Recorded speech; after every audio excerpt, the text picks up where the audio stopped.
Vivemos uma crise institucional. Isso é claro, né? Quanto tempo vai demorar? Não se sabe.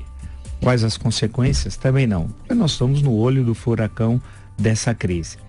A entrevista ao Jornal da Manhã, o ex-ministro do STJ, Gilson Dip, foi muito feliz, arrolando uma série de pontos muito problemáticos, como por exemplo, no caso que envolve a censura à revista Cruzoé, o site antagonista, o Supremo Tribunal Federal, o Alexandre de Moraes, com a anuência de Dias Toffoli, que preside aquela corte, desenterrar a Lei de Segurança Nacional, que eu já acreditava que estava sepultada e não era que foi criada durante o regime militar com claro objetivo de violar as liberdades individuais e a liberdade de imprensa.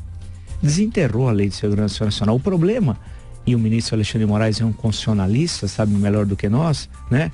Tem uma vasta publicação nessa área, eu tenho até livros do ministro Alexandre de Moraes tratando de direito constitucional, que os artigos 5º em vários incisos e o artigo 220 da Constituição garante a ampla liberdade de imprensa. E a Lei de Segurança Nacional, evidentemente, não foi recebida pela Constituição de 1988. Sendo assim, não é possível concordar que o STF faça esse inquérito. Inquérito no qual o STF acusa, instrui, apura e julga. É inacreditável. Isso não existe. Isso é um estado de exceção. E nós não vivemos no estado de exceção.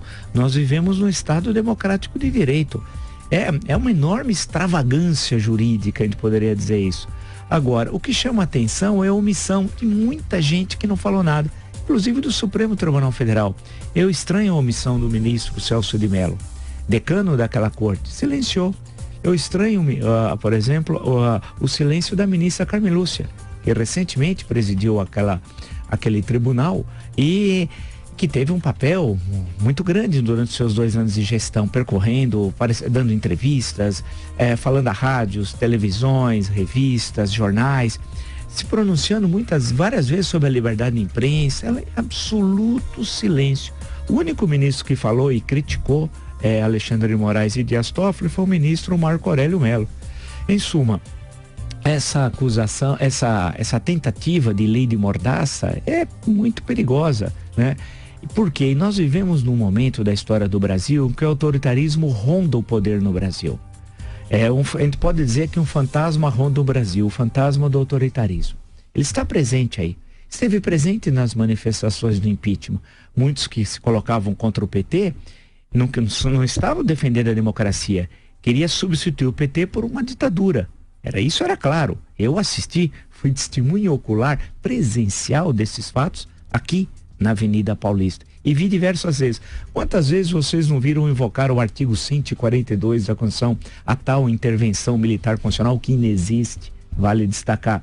Era aqueles que queriam impor a ditadura. E quem impõe ditadura quer a censura.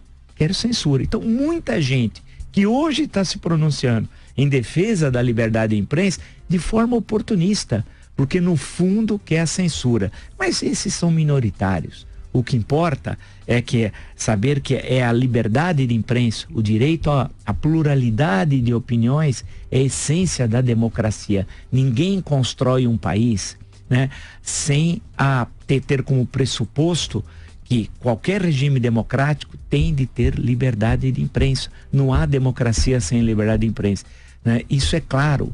Isso no Brasil, nós somos um país autoritário que recentemente construiu uma democracia plena.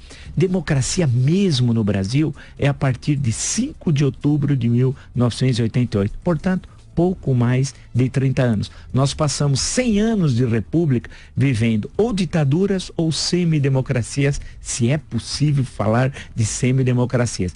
A plena liberdade, as plenas liberdades, as liberdades democráticas em plena vigência é só a partir de 5 de outubro de 88.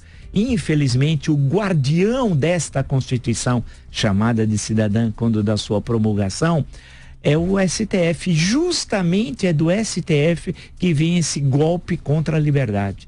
Por isso que é o que chama mais a atenção, né? Porque se vem um discurso de extremistas à esquerda ou à direita, é possível até entender, não concordar, mas entender.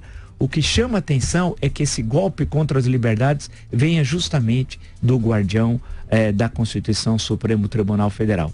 Essa crise institucional é evidente. Aonde ela vai terminar?